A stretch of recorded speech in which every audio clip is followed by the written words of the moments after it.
Oshinoko is a lie. And of all the anime that was supposed to come out last week with Suzume, Demon Slayer, Heavenly Delusion, it was the last one I thought I'd be making a video on. And yet, this thing blew up. So I had to watch it and find out why. So if I had to describe this titanic hour and 20-minute pilot episode that they dropped, I would have to say it's something like an hour and 10 minutes worth of you getting fed a line about a single mother working as a pop idol, trying to keep her kids a secret, while the kids do everything they can to help her because they adore her. Only for the last 10 minutes to totally change course and add one of the most brutal twists to the tone you can find. I love it.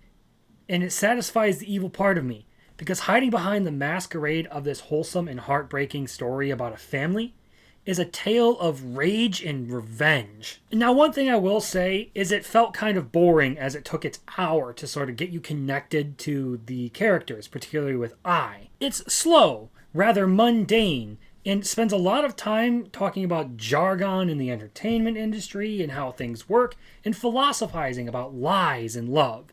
You know how anime is. But all of that setup pays off, and it really speaks to the talent of Aka Akasaka, the guy who created Love is War, and Oshinoko. Honestly, it really starts to make sense that they would talk so much about lies and how they're a form of love.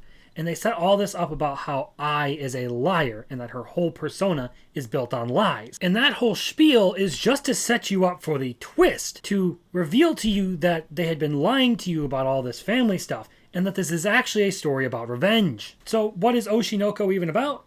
Well, it follows the story of a doctor who is a fan of a 16-year-old pop idol, Ai Hoshino. Now, Hoshino suddenly shows up at his clinic, 20 weeks pregnant with twins. Now, this in and of itself could be a death sentence for her career as a pop idol, but she also decides to keep the kids, which is another challenge for her career. Still, as one of her big fans, he decides he's going to do everything in his ability to help her, including helping deliver her children. Unfortunately for him, he doesn't get that chance. Ai's stalker shows up, and he chases the guy into the woods where Doc gets pushed off a cliff to his death. And this is where things start to get a little funky, because Doc is then reincarnated as Ai's young son, Aquamarine Hoshino.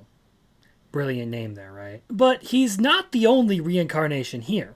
His twin sister, Ruby, is also a reincarnation and a huge fan of Ai Hoshino. Together they form an alliance to protect their mother's secret, to make sure she can enjoy her career as a pop idol and also her life as a mother. And unfortunately for them, they only get to live out that dream for so long, as the stalker shows up again and stabs Ai to death right in front of Aquamarine. And now this is where the story actually starts to get really interesting, because Doc is no idiot. He starts putting pieces together.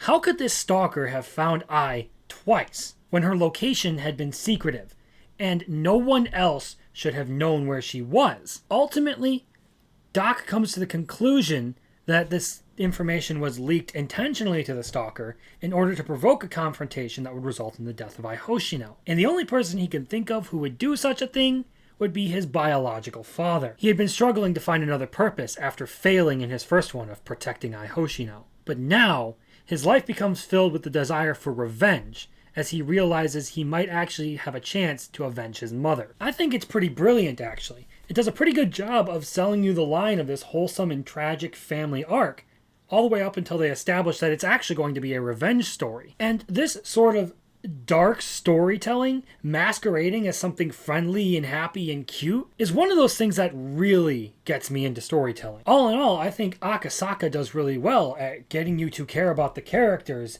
to set up the rest of the story.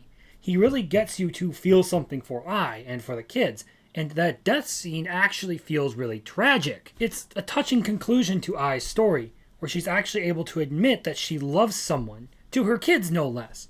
And you actually feel some pain watching all of this happen. And the whole hour and 20 minutes has that great payoff, that final twist, where Aquamarine decides he's going to go get revenge on his father for leaking the information and getting Ai killed. It was really an unexpected treat. I think Akasaka did really well with this, and I am really looking forward to more, especially because darker tones and storytelling are the things I really love. Revenge stories really appeal to me. All in all, I think I'm really going to enjoy this series. and it was something I didn't expect to like or even knew was coming out. But I think I've said enough now. If you liked the video, please like, consider subscribing, maybe comment a bit if you want to argue with me. I will argue with you if you really feel like it. But other than that, have a great day. Later.